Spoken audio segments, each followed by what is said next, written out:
Bueno, Elena Silvestre, un placer saludarte desde Buenos Aires. Para quienes no te conozcan por aquí, podemos presentarte a través de algunas cuestiones que tienen que ver con el catálogo de Tinta Limón, por ejemplo, un artículo que está en este libro, que es la Internacional Feminista, donde justamente manifestás varias de las cosas de las que vamos a charlar hoy, que tiene que ver con la vida politizada de las favelas y las ciudades como marca. También tenemos algo complementario que tiene que ver con una vida más poética y literaria, que es tu participación en Quilombo, esta antología compilada aquí por Lucía Tenina, Cartografía, Autoría Negra, Brasil, donde aparece tu perfil más poético y literario. Pero también te convocábamos a esta conversación para hablar un poco de Marielle Franco. Nos acercamos al tercer aniversario de su crimen y nosotros editamos este libro que es Laboratorio Favela, que reúne la tesis de Marielle Franco, entre otros textos y discursos, y que hablan de esa violencia y de esa política en Río de Janeiro, de lo que implica también las vidas faveladas, las vidas disidentes, una vida como la de Marielle y lo que implica su crimen. Si te parece, podemos comenzar justamente por ahí, acercándonos al aniversario, que nos digas para vos qué implica el crimen de Marielle para Brasil, pero también como espejo en toda la región. Bueno, antes que todo, muchísimas gracias por la invitación, Tinta Limón, y el trabajo todo que están haciendo hace tanto tiempo, pero que ahora en este momento duro creo que también es de alguna manera generar espacios de respirar en un momento donde respirar es un riesgo, y pensar y reflexionar acerca de muchos temas como este tema de ser ya cumpleaños otra vez del asesinato de Marielle, no tenemos todavía muchas respuestas. Eso es una marca en Brasil y realmente creo que el asesinato de Marielle implicó algunas cosas importantes. Primero creo que implicó en Brasil como cierta adhesión de que en oficializar que el Estado brasileño es un Estado militar, de alguna manera. Y eso tiene que ver con muchos datos, pero claro, en el caso de Marielle es un poco más hondo y es realmente oficializar esta militarización del Estado, porque es como si nadie estuviera a salvo de estos poderes militares que están junto con el Estado, ni jueces, ni concejales, o sea, ni mismo las personas que antes pensábamos que podrían escapar de este Estado y de esta militarización de la política, de alguna manera. Y el hecho de estarmos hasta ahora sin respuestas es un poco como que una adhesión de este Estado brasileño a oficializar con todas las letras su Estado militarizado. Los datos en Brasil son bastante importantes, yo veo, para pensar un poco cómo es esta estructura, porque Brasil es el tercer país más encarcelador del mundo, pierde solamente para Estados Unidos, donde la cárcel es privatizada, fue privatizada, y para China, que bueno, con la población que tiene China.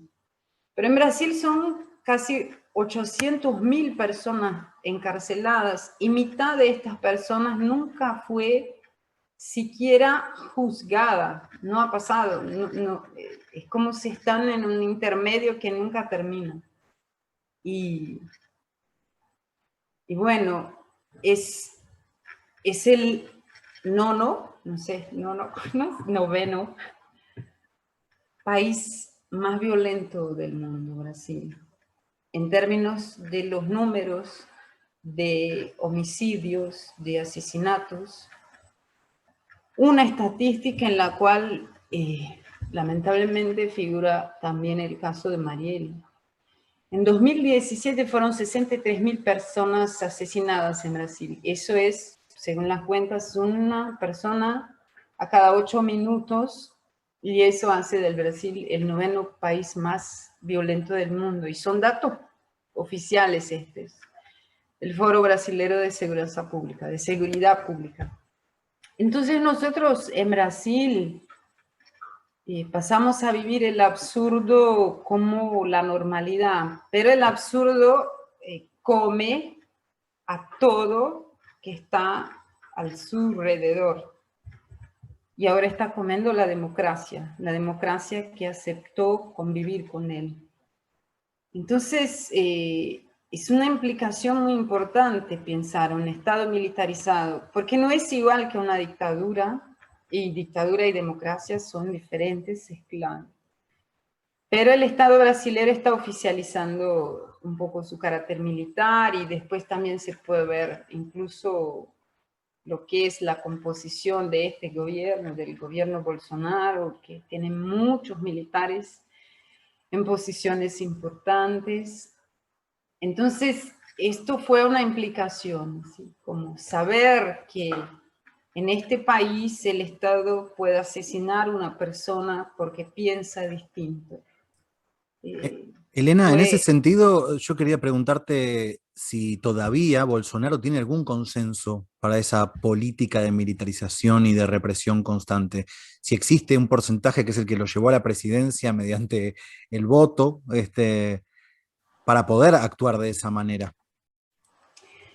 En realidad, Bolsonaro es un fenómeno que se construye, que comienza a se construir muy antes, ¿no? Porque tiene que ver con la desilusión de las personas en los caminos tradicionales de solución para los problemas y con una cierta performance de algunas figuras de derecha en Brasil, pero creo que no solo en Brasil, también en el mundo, que es una cierta performance antisistema, como, bueno, como varias cosas que él habla, obviamente desde un punto de vista de derecha, racista, misógino, transfóbico, todo, pero se puso un poco así y creo que una parte de la gente que le apoyó en el comienzo tenía esta ilusión y esta ilusión se está destruyendo. Hay sí gente que todavía lo apoya, pero antes de ser presidente, Bolsonaro fue parlamentar, fue diputado 20 años.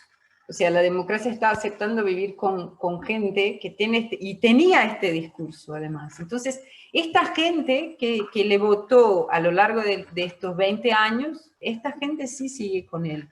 Pero esto no es la mayoría de las personas. Y hay una grande parte de la gente que ha votado en Bolsonaro ilusionada con esta performance antisistema después de un proceso de fuerte desilusión con la política y mismo con la democracia, que ahora ya no lo apoyan más. Entonces, él tiene todavía un apoyo, pero él siempre ha tenido un grupo, por decir así. Pero ya no es lo mismo, ya no sé si aguanta. Lo que sí hay es el mercado internacional, porque en realidad Bolsonaro no es un pendejo que cayó de la nada, sino que sirve muy bien a un momento donde vivimos la imposición de un grado a más de explotación por encima de las personas, que es lo que está moviendo en todo el mundo con la cosa de los aplicativos. Bueno, hay mucha gente que para el sistema se está haciendo desechable y tener un presidente como Bolsonaro en este momento de crisis permite que el sistema limpie sus espaldas del peso muerto de gente que cobra pensión, que está jubilada, que es vulnerabilizada, que es pobre. O sea, hay el grande capital que hasta ahora lo apoya. El mercado financiero, bueno, el suministro de la economía es un poco una figura de referencia en el Estado con el tema de privatizar lo más que pueda y ampliar lo más que pueda la frontera agrícola. Entonces creo que eso sí hay todavía, pero también ahora ya comienza a tener tensiones ahí y divisiones. Cuando repasamos los textos, pero sobre todo las acciones y la vida de Marieli, como la de tantas militantes en Brasil, tantas personas faveladas, esa perspectiva del mundo, lo que aparece es por un lado esta descripción que haces de la militarización, de la exclusión, pero por otro el emblema de las ciudades marca que ese lugar que solemos poner como excluido, en realidad, lejos de estar afuera, es parte del juego de la especulación y es de algún modo también la reserva de mano de obra barata para que este mundo funcione y también lo que aquí decimos como el chivo expiatorio, donde encontrar todos los problemas de la sociedad, donde echar la culpa de todas las inseguridades y demás. Parte de tu trabajo, como del trabajo de Marieli, como la de tantas personas, es encontrar en las favelas otros modos de vida, otros modos de organización. Me gustaría que me cuentes un poco si hay una perspectiva compartida ahí entre tu militancia y la de Marieli, y cuál es ese modo de leer a la favela como productora de sentido de otros modos de vida.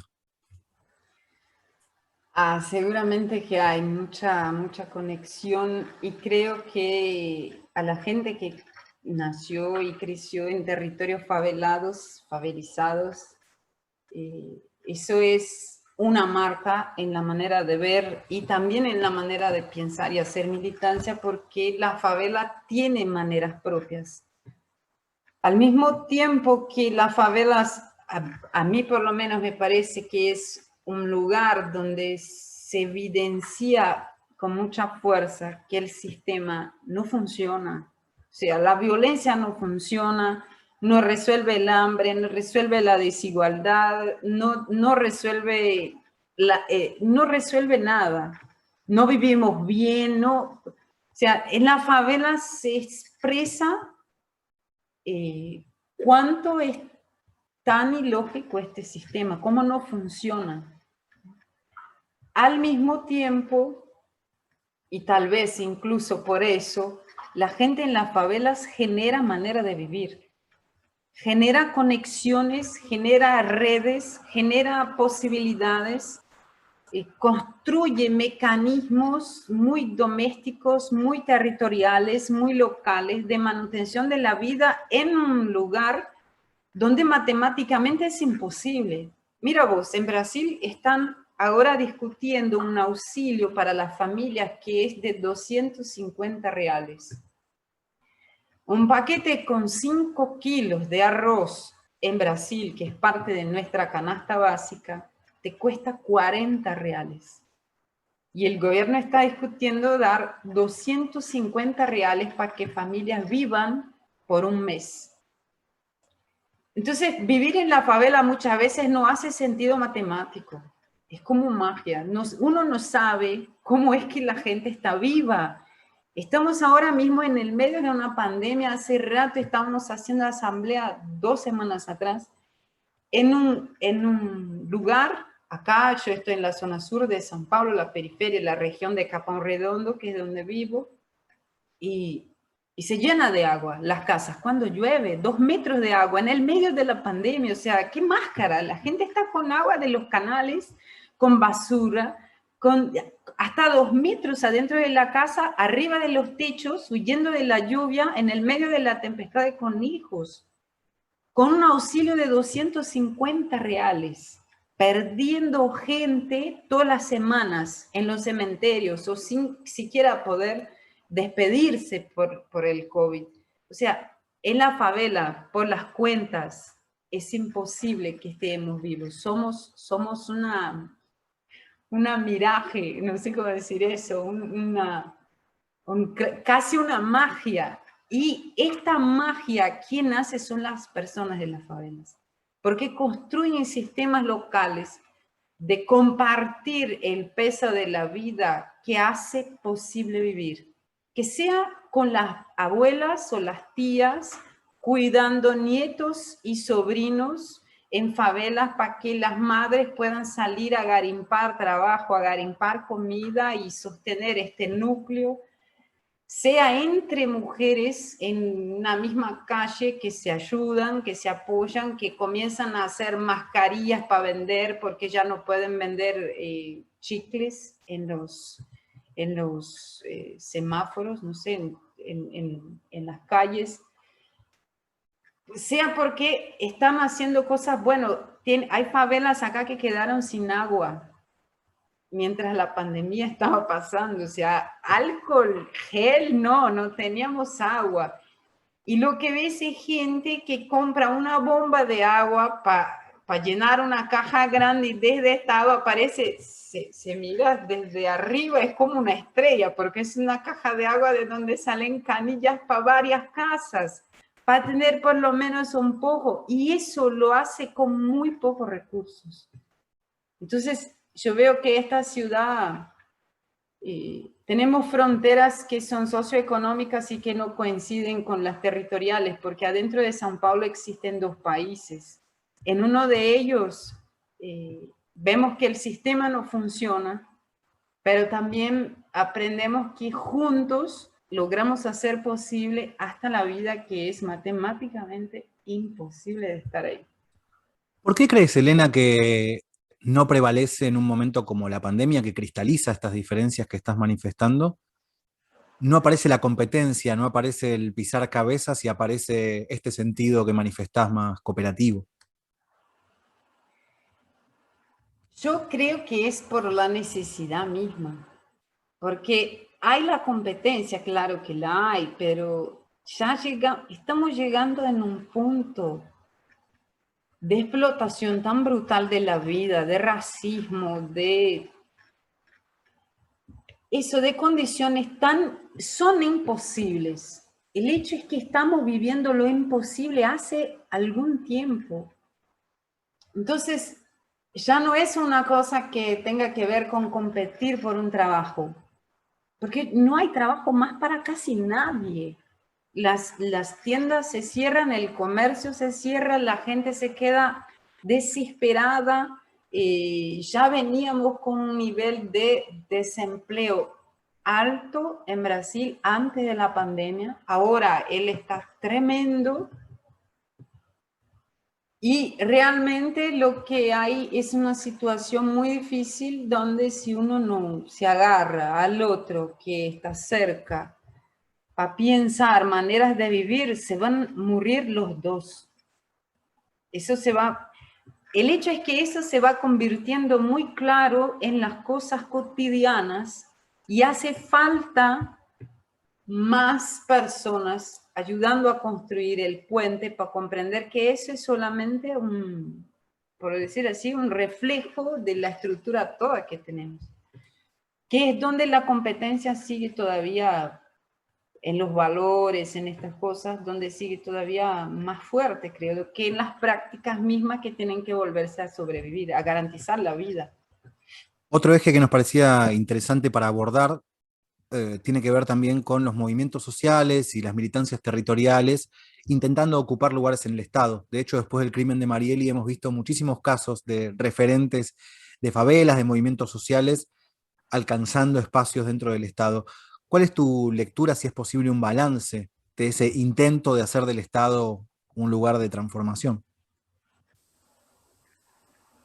Esa es una pregunta que me dejó así pensando mucho porque es complejo, ¿no? Te respondo en dos partes, porque veo que primero es muy importante qué sé yo, que una niña negra favelada pueda crecer y mirar a los representantes y sentirse representada. O sea, ver en el Estado alguna persona que igual la letra de la ley es como ella. O sea, como si realmente eso fuera una cosa muy básica que, bueno, los representantes representan y los representados se sienten representados cuando lo son. Entonces esa cosa... Pero en Brasil, bueno, no solo en Brasil, pero en Brasil el hecho del racismo está muy mezclado con todo. O sea, no se puede pensar la construcción del Estado brasilero, no se puede pensar la construcción de nuestra democracia sin, por un momento, referirse a lo que fue la democracia racial, esta idea también que ha informado mucho nuestra democracia política, que en realidad es una democracia formal, documental, pero que no existe en la vida real. Entonces, nunca teníamos mujeres negras y faveladas como concejalas, diputadas, qué sé yo, nunca. Yo he pasado toda mi infancia y mi adolescencia y no vi una, no veía a nadie que se fuera un poquito parecido conmigo. O sea, entonces, ver crecer generaciones de niñas, de niños, con esto como referencia, o sea, con los ojos abiertos de que podemos realmente estar en todos los lugares, es una cosa de pensar democracia y es muy importante y por eso tiene un alcance grande, un alcance que incluso es más grande que el hecho de hacer políticas públicas, es el hecho de impulsionar conciencia de sí a gente que no se ve. Pero, por otro lado, y con eso termino, el Estado brasileño es muy racista. El Estado brasileño es este que yo decía antes, o sea, que encarcela 800.000 personas, que mitad no fue juzgada, que 90% es negra, y que cuando una mujer negra y favelada se llega a ser concejala, es asesinada. Entonces, son límites que también se van poniendo, de que el Estado lo controlan ellos. Incluso cuando con mucho esfuerzo, trabajo y militancia logramos entrar, nos quitan la vida. Y eso en el caso de Marieli, pero pienso en el caso de otras hermanas que se han elegido y que yo pienso en ellas, porque hay algunas, muy poquitas, estas elecciones ahora municipales fueran fuertes. Este fue un tema lindo, la gente estaba realmente discutiendo también eso, qué color son las personas que nos representan. ¿Representan los colores que hay en Brasil o no? ¿De dónde vienen? Y eso fue muy importante, mujeres trans muy votadas, mujeres trans y negras muy votadas en un Brasil que está así polarizado con gente muy reaccionaria, y eso fue lindo. Pero al mismo tiempo me pregunto, ¿cómo están estas mujeres? Solas, en un espacio blanco, misógino, patriarcal, totalmente lleno de latifundistas, coroneles, militares, viviendo asedio. Hace poco una compañera fue asediada así con las cámaras filmando todo, una diputada llegó y la asedió. La otra que es amenazada de muerte, hace pocas semanas una compañera trans que terminó de elegirse ahora concejala de San Paulo, tuve su casa atacada por disparos. O sea, entonces también yo pienso así, y con eso voy terminando, o sea, es importante y tiene un alcance, sí, pero el Estado lo controlan ellos, y entrar ahí, alguien me puede decir, honestamente, porque yo no creo que se cambie desde adentro el Estado, yo creo que se cambia desde afuera, pero alguien me puede convencer que desde adentro puede ayudar, puede trabajar para ayudar lo que afuera existe. Y entonces mi pregunta es, ¿cuál es el precio para pensar que también no sea otra vez imponer sufrimiento a gente que ya tanto sufre? Entonces, hay límites, hay potencias, es complejo y creo que por ahí estamos navegando. Obviamente la información última que llega de Brasil también es un tema central para poder conversar con vos, que tiene que ver con la anulación de las sentencias contra Lula. ¿Qué implica esta información para la vida política de Brasil? Bueno, es muy importante, yo lo veo importante, y yo fui militante de base desde siempre en las favelas y por muchos años como oposición al gobierno de Lula incluso. Pero veo como muy importante que esté libre y veo como muy importante que sea inocentado de las acusaciones. Porque justamente no podemos aceptar que la política en Brasil sea decidida en tribunales criminales, sea decidida a través de términos de ley que implican el crimen y la guerra en contra del crimen, que es el Estado militarizado. Entonces, es muy importante, porque es un poco recobrar que la política va por otro lado. La política es hacer otra cosa, es discutir, es buscar consenso, es construir proyectos juntos, es construir unidad, es comprender las diferencias, es pactuar posibilidades, no es militarizar, no es la justicia, no es una sentencia que te impide de ser elegido. Yo siempre fui oposición a Lula, entonces vea, pero es un absurdo que él no pueda ser candidato a lo que quiera y cuando quiera. Es un absurdo que estemos viviendo eso, pero lo que yo decía antes, por ejemplo, que es que Brasil tiene 800.000 personas encarceladas y que siquiera la mitad fue juzgada, o sea, está ahí, no se sabe hasta cuándo, ni siquiera bien por qué. Es una situación que toda la gente que luchó para que Lula sea libre, también hay que comprender que con esto no se puede pactuar, porque esto también es de alguna manera militarizar la política. Y decidir, no es como reprimir a la gente que se organiza, mas es desde antes impedirle que se organice, los potenciales. ¿El espanto ante Bolsonaro puede hacer que haya una unidad del centro hacia la izquierda con la posibilidad de Lula como candidato o referente? Bueno, yo no sé exactamente cómo va a ser esta discusión cuando sale la noticia de que Lula está libre. Obviamente en Brasil se multiplican los carteles pidiendo a Lula como un candidato, ¿no? En 2022. Entonces, bueno, toda la gente, cualquier persona en Brasil sabe que disputar una elección presidencial con Lula, y más que todo ahora, donde la gente todavía lo recuerda con unas ciertas, extrañando de alguna manera los años, es muy difícil. Entonces yo me imagino que puede haber, sí, una gran conformación ahí, una gran coalición política con Lula como candidato. Lo que me preocupa muchísimo son dos cosas. La primera cosa es,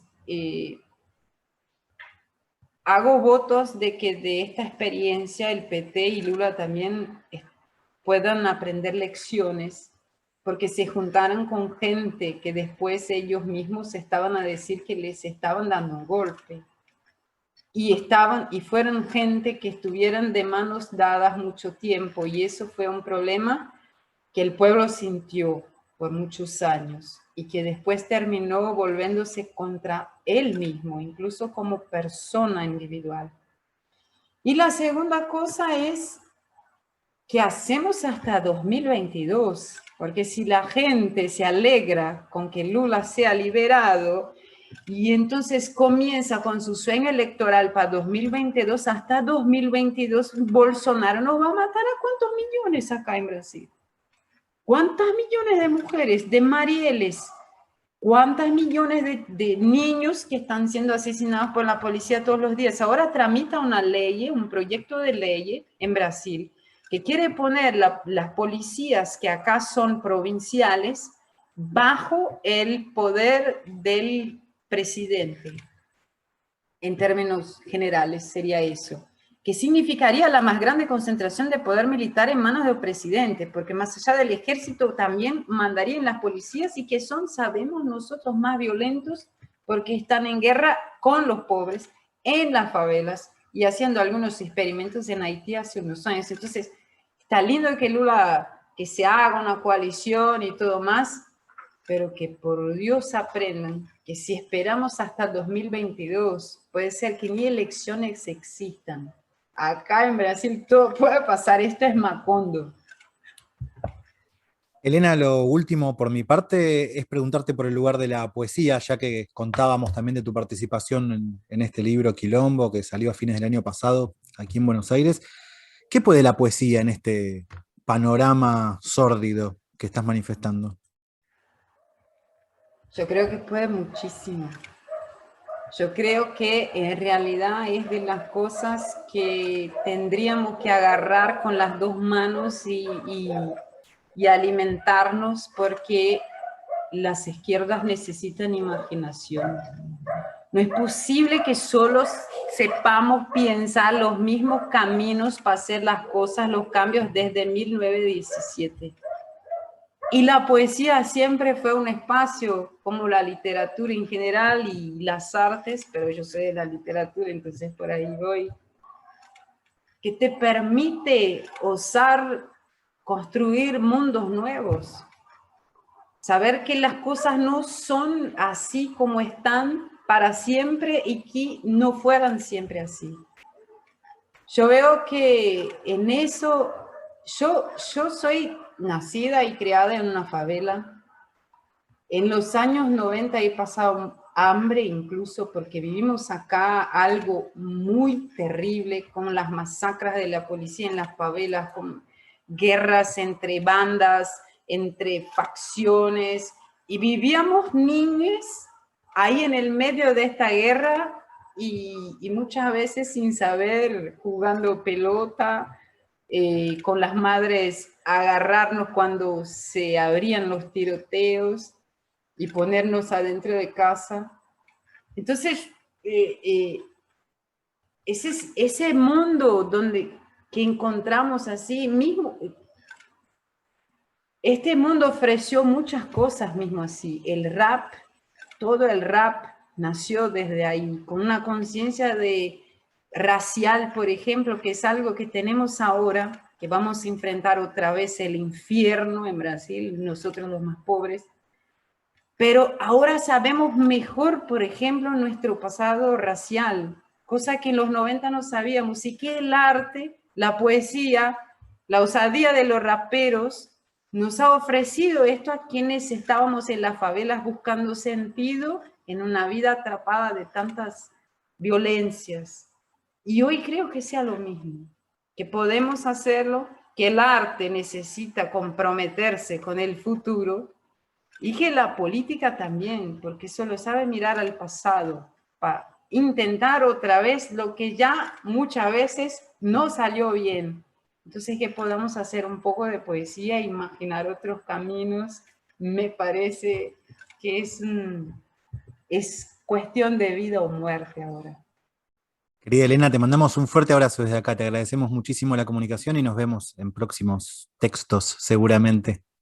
Ah, sí. Gracias a vos y un abrazo a todos de Tinta Limón y a todas las compañeras que ahí en Argentina siguen luchando.